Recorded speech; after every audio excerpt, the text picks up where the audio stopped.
नमस्कार दर्शक बंधु, आज हेउछि मे मास 30 तारिख शुक्रवार। आज दिन जाकर 20टी गुरुत्वपूर्ण खबर उपरे आसंतु नजर पकाइबा। ता पूर्वरु आपण मानक भल पाइबा स्वरूप गोटिए गोटिए लाइक एवं सब्सक्राइब निश्चय करिवे। तेबे आसंतु संपूर्ण खबर उपरे नजर पकाइबा। आजिर प्रथम खबर, सुलभ मूल्य रे राजधानी रे घर जोगाई देबे राज्य सरकार, मंत्री देले सूचना। राजधानी रे घरटे किनिबा बहुत लोकंकर स्वप्न, आकाश छुआ रियल इस्टेट मूल्य। तेबे सहरांचल रे घर किनिबा पई आशायी को आश्वस्ति देइछन्ति नगर उन्नयन मंत्री कृष्णचंद्र महापात्र। राज्य सरकार 15 लाख टंका 50 लाख टंका पर्यंत सुलभ मूल्य रे लोकंको घर निर्माण करी जोगाई देबाको योजना करूछन्ति। MIG, LIG, LIG 1, MIG 2 घर देबे सरकार। गृह एवं नगर उन्नयन मंत्री कृष्णचंद्र महापात्र कहिछन्ति जे ग्रेटर भुवनेश्वर एवं बेटर भुवनेश्वर पदक्षेपर अंश भाबरे सरकार सहर रे गृह प्रकल्प हातको नेबाकू योजना करूछन्ति। एही योजना रे लोकमाननको बहुत सुलभ मूल्य रे बासगृह जोगाई दिया जिवो। परवर्ती खबर, राज्य सरकारଙ୍କର बड़ घोषणा। एणिकी सरकारी चाकरी पई सर्वोच्च बयस सीमा 42 वर्ष।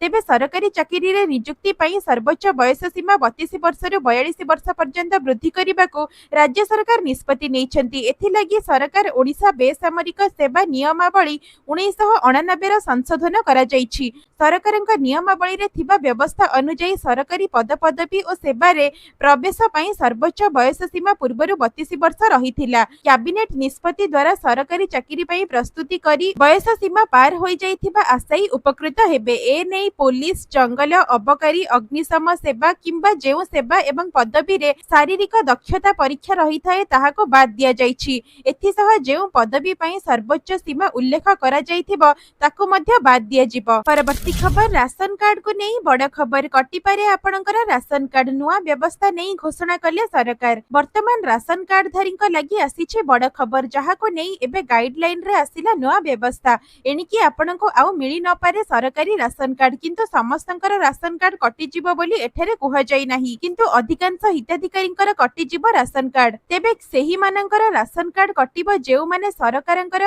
निर्धारण अनुसार योग्य विवेचित हेबे नाही। सरकारंक पाखरु घोषणा होइथिबा नियम अनुसार 2023 मसिया सुधा जेउ माने राशन कार्ड पाउछन्ति सेमानंक मध्यरु अनेक अयोग्य भाबरे विवेचित होइछन्ति। एहा परे भी सेमाने सरकारी सुविधा पाउछन्ति, किंतु ए नै अनेक योग्य हिताधिकारी राशन कार्ड पाइबारु वंचित हेउछन्ति। समस्त योग्य हिताधिकारींक पाखरे राशन कार्ड पहुंचाइबाको एबे सरकार उद्यम करूछन्ति।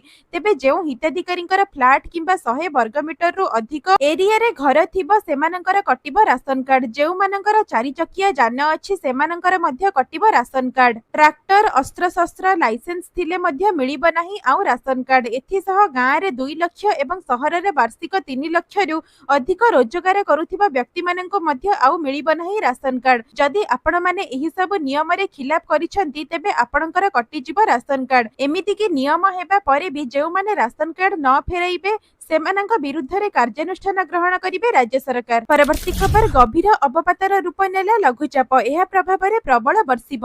गभीर अवपात रे परिणत होइछि लघुचाप। बंगोपसागर रे सक्रिय हेला अवपात। घंटा प्रति 20 किलोमीटर बेगरे उत्तर दिगकु गति करी आहुरी घनीभूत हेबो। उत्तर पश्चिम बंगोपसागर संलग्न पश्चिम बांग्लादेश उपकूल निकटस्थ समुद्र मध्य सक्रिय रहिछि गभीर अवपात। बालेश्वर ठारू 160 किलोमीटर पूर्वरे रहिछि। एहा उत्तर आडको गति करिबा सह आहुरी अधिक घनीभूत हेउछि। परे एहा पश्चिम बंग एवं बांग्लादेश मध्य स्थल भाग को अतिक्रम करिबार आकलन करिछि पाणीपाग विभाग।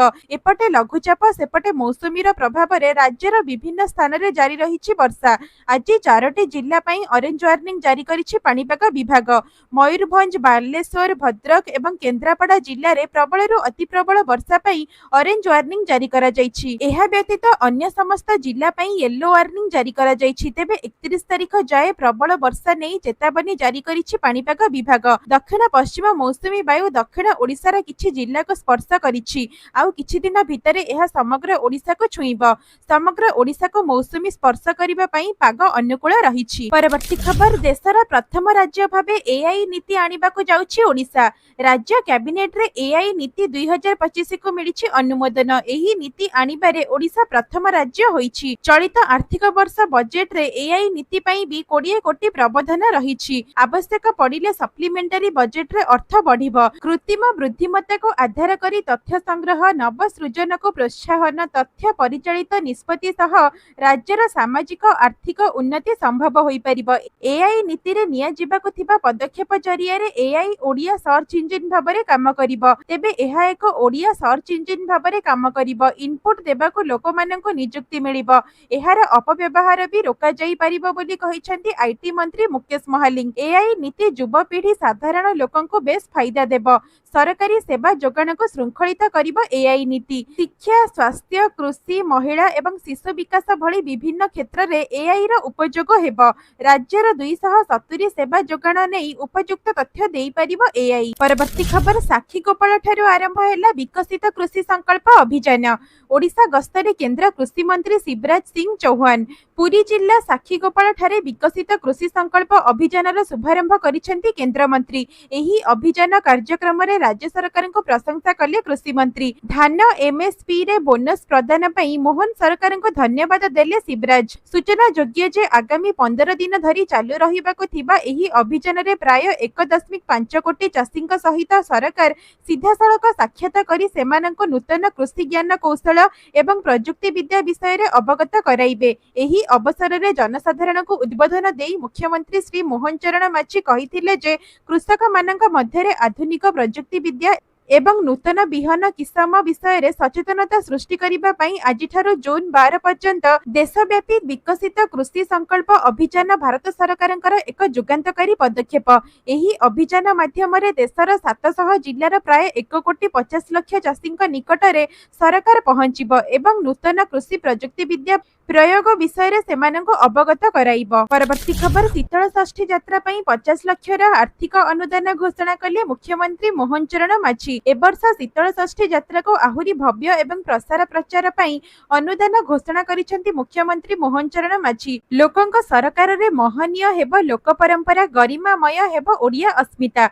शीतल षष्ठी रा प्रसार प्रचार पई अनुदान प्रदान करा जायछि। तेबे पूर्व वर्ष अपेक्षा चलित वर्ष शीतल षष्ठी भव्य करिबाको सरकार योजना रखुचंती। चलित वर्ष शीतल षष्ठी जून 1 तारिख रे पडुछि। सारा राज्य रे शीतल षष्ठी धूमधाम रे पालन करा जाय। विशेष करी पश्चिम ओडिसा रे शीतल षष्ठी बेस आडंबर सहकारे पालन करा जाय। ए नै संबलपुर रो प्रसिद्ध शीतल षष्ठी यात्रा पई सहर चलचंचल होई उठिछि। परवर्ती खबर राज्य कैबिनेट रे 5टी प्रस्ताव उपरे बाजिला मोहर। एआई को प्रोत्साहन।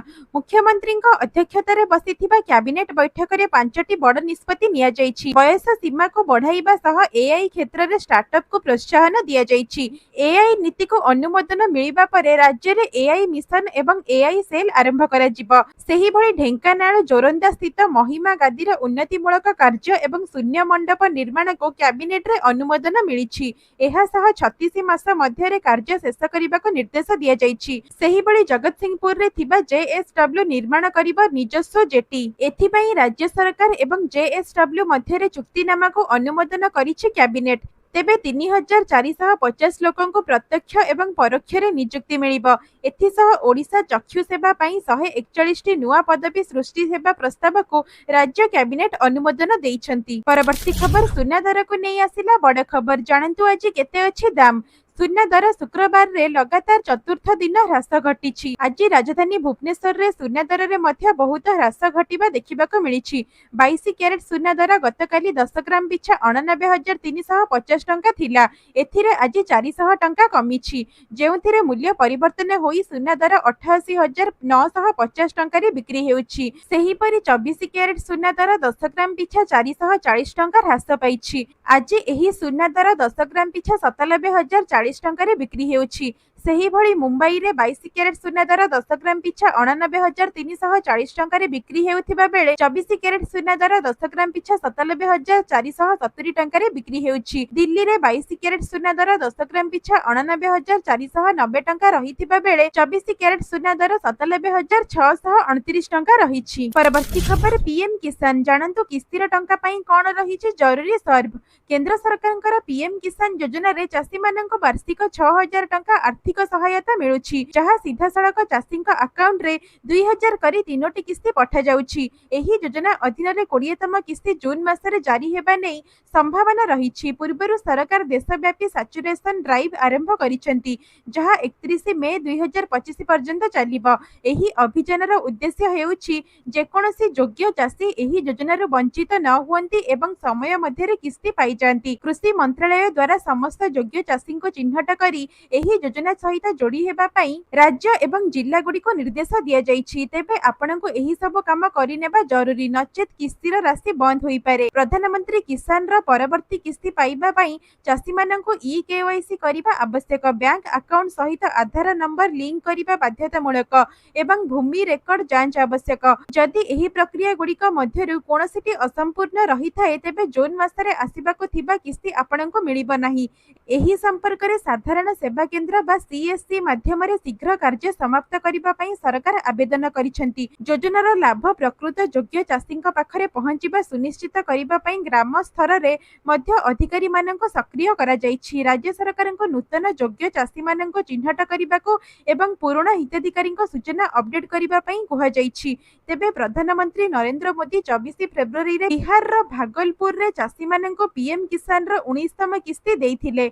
एहा परे जून मासरे 20तम किस्ती जारी हेबा पई जाउछि। तथापि एपर्यंत तारीख स्थिर होई नाही किंतु अनुमान करा जाउछि जे जून मासरे एही टंका आसी पारे। तेबे आपण माने हमर एही भिडियोटी को केउ जिल्ला रो देखुचंती कमेंट माध्यम रे लिखिकी निश्चय जणाइबे। परवर्ती खबर कोटिपति हेबे लक्षपति दीदी आहुरी सशक्त हेबो ओडिसार अर्थनीति। कोटिपति बनिबे लक्षपति दीदी शिल्पपति भाबरे परिगणित हेबे। वर्षक मध्यरे ओडिसा 16 लाख रु अधिक लक्षपति दीदी सृष्टि करिछि। आगको लक्षपति दीदी करोड़पति दीदी हेबे बोली कहिसंती उपमुख्यमंत्री प्रभाती परिडा। उपमुख्यमंत्री आहुरी मध्य कहिसंती जे ओडिसा समग्र भारत वर्षरे 1 नंबर राज्यर आख्या पाइछि। लक्षपति दीदी हेउछंती ओडिसार असल शक्ति। भारतर अर्थनीति सशक्त करिबारे लक्षपति दीदी मानकर बड़ भूमिका रहिछि। तेबे लक्षपति रु कोटिपति आडको समस्ते बढ़िबे। तांका सरकार समस्तक सह अछंती बोली कहिसंती उपमुख्यमंत्री प्रभाती परिडा। परवर्ती खबर देशरे द्रुत गति रे व्यापिबारे लागिछि कोरोना भाइरस। 1200 अतिक्रम कला सक्रिय मामला। भारत रे पुणी थरे कोरोना भाइरस निजर उपस्थिति जारी रहिछि। आज सकाळ सुद्धा देशरे सक्रिय मामला 1200 अतिक्रम करिछि। सेही समय रे एहा जको 12 जनकर जीवन मध्य जाइछि। महाराष्ट्र रे कोविड-19 रो 86 टी नूतन मामला रिपोर्ट होइछि। कोविड पश्चिम बंग दिल्ली एवं राजस्थान समेत अन्य राज्य को भी व्यापिछि। ए संपर्क रे राज्य सरकार गुडिक हॉस्पिटल पई निर्देशावली मध्य जारी करिसेंती। केंद्र स्वास्थ्य मंत्रालय अनुसार देशरे केरल रे सर्वाधिक सक्रिय मामला रहिछि। एहा परे महाराष्ट्र एवं दिल्ली रे आसीछि। अनेक राज्य रे सक्रिय मामला वृद्धि पाइछि। एहा व्यतीत महाराष्ट्र एवं कर्नाटक समेत किछि स्थान रे मृत्यु मध्य वृद्धि पाइछि। तथापि अनेक राज्य रे कोनोसी नूतन मामला किंबा मृत्यु रिपोर्ट होई नाही। पश्चिम बंग रे कोविड रो 5टी नूतन मामला रिपोर्ट होइछि। सेही भली महाराष्ट्र रे 86 टी नूतन मामला पंजीकृत होइछि। परवर्ती खबर बढ़िला आधार सहित पैन लिंक रो अवधि। पैन आधार लिंक न कले जाई परंती जेल। आधार सहित पैन लिंक करिबा समय सीमा आउ केते दिन बाकी थिबा बेले केंद्र सरकार एबे समय सीमा को पुणी बढ़ाई दैछंती। मार्च 31 बदले रे आधार सह पैन लिंक रो समय सीमा को जून 30 को वृद्धि करा जाइछि। आयकर विभाग रो रिपोर्ट मुताबिक एबे जाय 2 कोटी पैन धारक निज आधार कार्ड लिंक करि नाहंती। तेनु पैन कार्ड धारी को आश्वस्ति देई सरकार पैन आधार लिंक करिबा पई जून 30 को बढ़ाई दैछंती। इनकम टैक्स रो धारा 19 अनुसार पैन को आधार सह लिंक करिबा बाध्यतामूलक होइछि। एभली नकले आपनको जोरिमाना देबाको हेबो। पैन आधार लिंक बिना आपणकर अनेक काम मध्य अटकी जाई पारे। तेनु केते मिनिट भितरे आपण सहजरे पैन आधार लिंक मध्य करि परिबे। एथि पई ऑनलाइन रे ऑप्शन मध्य रहिछि जेउठी किछि स्टेप फॉलो करी आपण एहा करि परिबे। एसएमएस एवं ऑनलाइन उभय माध्यम रे आपण आधार कार्ड सहित पैन कार्ड को लिंक करि परिबे। परवर्ती खबर कमिला पेट्रोल डीजेल दर। जानंतु केते अछि आजिर रेट। पेट्रोल रो एवं डीजेल दाम प्रतिदिन बदली थाए। आज ऑयल मार्केटिंग कंपनी माने देशर समस्त राज्य पई पेट्रोल डीजेल दाम जारी करि दैछंती। अशोधित तैलर अंतर्जातीय मूल्य अनुसार भारत रे इंधनर मूल्य स्थिर रहिछि। भुवनेश्वर रे पेट्रोल दर रे मध्य नुआ दर जारी होइछि। भुवनेश्वर रे आज पेट्रोल दर 100 टंका 98 पैसा रहितिबा बेले डीजेल रो मूल्य रहिछि 92 टंका 56 पैसा। तेबे प्रतिदिन तेलर नुआ दर निर्धारण करा जाई थाए। आउ सेही अनुसार देश तथा राज्य मानकरे तैल दर निर्धारण କରାଯାଇଥାଏ। ପରବର୍ତ୍ତୀ ଖବର, ଟ୍ରମ୍ପ ସରକାରରୁ ଇସ୍ତଫା ଦେଲେ ଏଲନ୍ ମସ୍କ। ଭାଙ୍ଗିଲା ଟ୍ରମ୍ପ ଏବଂ ମସ୍କଙ୍କ ଯୋଡ଼ି। ଆମେରିକା ସରକାରରେ ନିଜ ପଦରୁ ଇସ୍ତଫା ଦେଇଛନ୍ତି ଏଲନ୍ ମସ୍କ। ଟ୍ରମ୍ପ ସରକାରରେ ଡିଓଜିଇ ମୁଖ୍ୟ ଭାବରେ ଦାୟିତ୍ୱ ସମ୍ଭାଳୁଥିବା ମସ୍କ ଅଚାନକ ନିଜ ପଦରୁ ଇସ୍ତଫା ଦେଇଛନ୍ତି। ଏ ନେଇ ନିଜ ସୋସିଆଲ ମିଡିଆ ପ୍ଲାଟଫର୍ମ ଏକ୍ସରେ ସୂଚନା ଦେଇଛନ୍ତି ମସ୍କ। ସେ କହିଛନ୍ତି ଯେ ଆମେରିକା ସରକାରରେ ବିଶେଷ କର୍ମଚାରୀ ଭାବରେ ମୋର କାର୍ଯ୍ୟକାଳ ଶେଷ ହୋଇଛି। ଅଯଥା ଖର୍ଚ୍ଚ କମାଇବାକୁ ସୁଯୋଗ ଦେଇଥିବାରୁ ଟ୍ରମ୍ପଙ୍କୁ ଧନ୍ୟବାଦ ଦେବାକୁ ଚାହୁଁଛି। ସମୟ ସହ ଡିଓଜିଇ ବିଭାଗ ଆହୁରି ଶକ୍ତିଶାଳୀ ହେବ। ପରବର୍ତ୍ତୀ ଖବର, ସୁଭଦ୍ରା ଯୋଜନା ନେଇ ଉପମୁଖ୍ୟମନ୍ତ୍ରୀଙ୍କ ବଡ଼ ସୂଚନା। ବଞ୍ଚିତ ହିତାଧିକାରୀଙ୍କୁ ମିଳିବ 3ଟି କିସ୍ତି ସୁଭଦ୍ରା ଟଙ୍କା। ସୁଭଦ୍ରା ଯୋଜନାକୁ ନେଇ ବଡ଼ ସୂଚନା ଦେଇଛନ୍ତି ଉପମୁଖ୍ୟମନ୍ତ୍ରୀ ପ୍ରଭାତୀ ପରିଡ଼ା। ଆଇଆଇଏମ୍ ସମ୍ବଲପୁରର ଛାତ୍ରଛାତ୍ରୀ ସୁଭଦ୍ରା ସର୍ଭେ କରିବେ ବୋଲି ଉପମୁଖ୍ୟମନ୍ତ୍ରୀ କହିଛନ୍ତି। ତାଙ୍କ କହିବା ଅନୁସାରେ ଜଣେ ବି ହିତାଧିକାରୀ ସୁଭଦ୍ରା ଯୋଜନାରୁ ବାଦ ପଡ଼ିବେ ନାହିଁ। ଏ ନେଇ ସରକାର ଉଚିତ ପଦକ୍ଷେପ ନେଉଛନ୍ତି।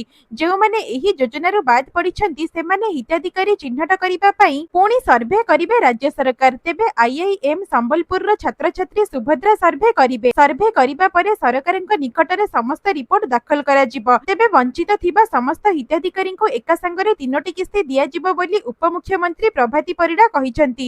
ତେବେ ଆପଣମାନେ ଆମର ଏହି ଭିଡିଓଟିକୁ କେଉଁ ଜିଲ୍ଲାରୁ ଦେଖୁଛନ୍ତି ଏବଂ ଆପଣମାନେ ସୁଭଦ୍ରା ଟଙ୍କା ପାଉଛନ୍ତି କି ନାହିଁ କମେଣ୍ଟ ମାଧ୍ୟମରେ ଲେଖିକି ନିଶ୍ଚୟ ଜଣାଇବେ। ପରବର୍ତ୍ତୀ ଖବର, 7 ଦିନ ମଧ୍ୟରେ ଦିବ୍ୟାଙ୍ଗଙ୍କୁ ବିବାହ କରିଥିବା ବ୍ୟକ୍ତିଙ୍କୁ ଆର୍ଥିକ ପ୍ରୋତ୍ସାହନ ଦେବା ନେଇ ମନ୍ତ୍ରୀଙ୍କର କଡ଼ା ନିର୍ଦ୍ଦେଶ। ସାମାଜିକ ସୁରକ୍ଷା ଏବଂ ଦିବ୍ୟାଙ୍ଗ ବ୍ୟକ୍ତିଙ୍କର ସଶକ୍ତିକରଣକୁ ନେଇ ମନ୍ତ୍ରୀ ନିତ୍ୟାନନ୍ଦ ଗଣ୍ଡ ସମ୍ପୃକ୍ତ ଅଧିକାରୀଙ୍କୁ ନିର୍ଦ୍ଦେଶ ଦେଇଛନ୍ତି ଯେ ଯେଉଁମାନେ ଦିବ୍ୟାଙ୍ଗ ବ୍ୟକ୍ତିଙ୍କ ସହିତ ବିବାହ କରିଛନ୍ତି ସେମାନଙ୍କୁ 7 ଦିନ ମଧ୍ୟରେ ଆର୍ଥିକ ପ୍ରୋତ୍ସାହନ ପ୍ରଦାନ କରାଯିବ। ତେବେ କଥାବାର୍ତ୍ତା ନେଇ ମନ୍ତ୍ରୀ କହିଛନ୍ତି ଯେ ଏସ୍ଏସ୍ଇପିଡି ବିଭାଗର କାର୍ଯ୍ୟ ଏବଂ ଯୋଜନାଗୁଡ଼ିକର ସମୀକ୍ଷା କରାଯାଇଛି ଏବଂ ଅନେକ ଲୋକ ବହୁତ ଦିନ ଧରି ଆବେଦନ କରିଛନ୍ତି କିନ୍ତୁ ରାଜ୍ୟ ସରକାରଙ୍କ ଦ୍ୱାରା ଦିବ୍ୟାଙ୍ଗ ବ୍ୟକ୍ତିମାନଙ୍କ ବିବାହ କରିବା ପାଇଁ ପ୍ରଦାନ କରାଯାଉଥିବା ଆର୍ଥିକ ପ୍ରୋତ୍ସାହନ ରାଶି ଏପର୍ଯ୍ୟନ୍ତ ମିଳିନାହିଁ। ତେଣୁ ମନ୍ତ୍ରୀ ଅଧିକାରୀମାନଙ୍କୁ ନିର୍ଦ୍ଦେଶ ଦେଇଛନ୍ତି ଯେ ଯୋଗ୍ୟ ବ୍ୟକ୍ତିମାନଙ୍କୁ ଯଥାଶୀଘ୍ର ପ୍ରୋତ୍ସାହନ ଯୋଗାଇ ଦିଆଯାଉ।